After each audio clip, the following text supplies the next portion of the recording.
how's it going, big dreamers? Your lady Vitamin Katie is here, and today I'm going over the top 5 tips to going out to eat, traveling, going to conferences, whatever it is, and still staying on track with your health and fitness goals. There are more tips in the captions down below, so be sure to read those, and let's dive into it. Number 1, what makes you feel most at peace? For some people, it makes them feel so free and so at peace when they're doing their best to track their food on Chronometer or MyFitnessPal so that they can just be like, good, got my needs met, had this all set, squared away, and I can focus on celebrating and focus on my friends and focus on other things. Whereas other people, when it comes to tracking their food, maybe it's a big celebration and they just want to have their wine, have their cake, and not think about the calories at all, and that makes you feel most at peace, then sure, whatever. One meal, it's fine. But if you're somebody that goes to conferences, is traveling a lot, it's going to be so important that you do plan ahead and leave nothing up to circumstance, leave nothing up to chance. And that brings me to tip number 2, which is plan ahead. Victims, people who are like, oh, didn't grocery shop, didn't plan ahead, I had to eat the donut, there was no other choice. Those people are not going to feel their best. They're not going to accomplish their goals because they're not taking action. They're not taking 100% responsibility for where they're at. So in order to take full responsibility, we need to be planning ahead. Planning ahead can look like a lot of different things.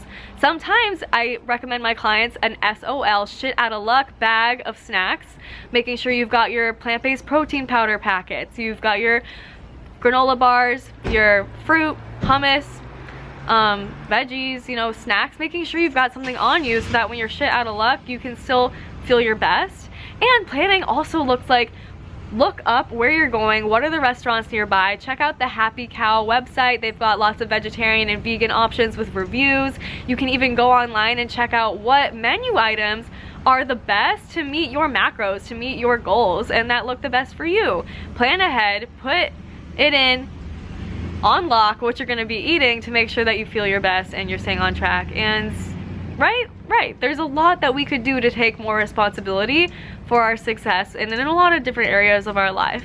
So be sure to plan ahead. And number 3, when it comes to planning ahead, piggybacking on that, making sure that my people looking to make some gains with a plant-based diet, that you're hitting your protein needs earlier in the day or around that meal. Like, you don't want to leave it up to circumstance to get your protein and your veggies and everything met at the restaurant, just because most of the time, even if it is a vegan restaurant, the vegan options are pretty carb heavy. Like, if you're going to be going to a Mexican restaurant and there's chips and guac, or maybe there's like a lot of bread, a lot of pasta, it's probably not going to be the most protein rich plant-based option. So hit your protein needs outside of that going out meal. And if you're really looking to splurge, if there's something that you really want to eat, make sure you're getting your greens and your veggies around that meal as well, and leave like 300 to 500 calories to play with, right? So plan ahead. Number 4 is just avoid at all costs. Avoid that feeling of like, God, I ate too much. We don't want to be feeling like that.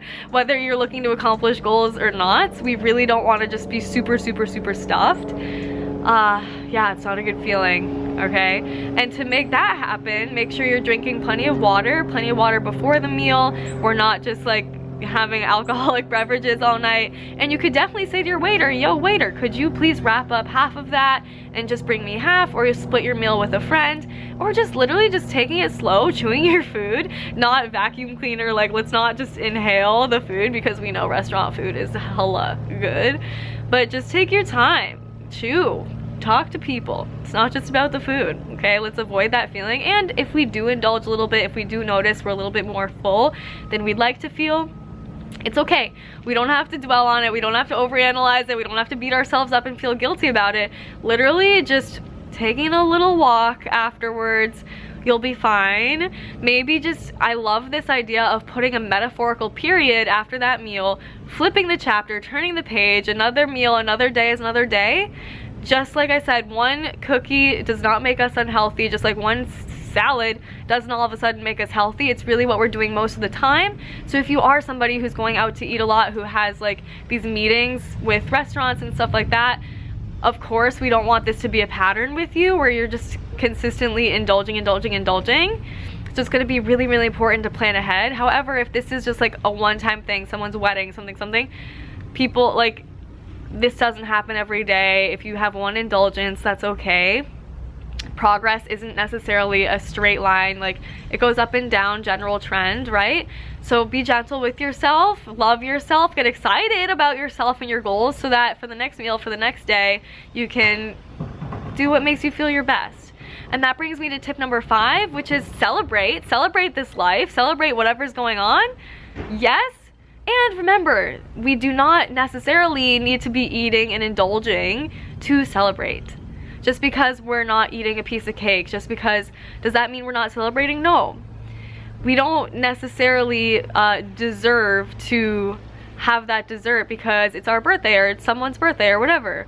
We can celebrate in other ways, maybe spending that money towards something else that's luxurious. Maybe it's like going to get your nails done, going to a museum, going exploring somewhere that you've always wanted to explore together. What could we possibly do besides eat? Oh God. What could we possibly do besides eat to celebrate? I hope you love this. Give it a thumbs up. My name is Katie Rhines at vitamin.katie on Instagram. And let me know what questions you have. Let me know how this helps in the comments. And you have an incredible, wonderful life, all right? Have fun eating out and making those vegan gains, everyone. Bye.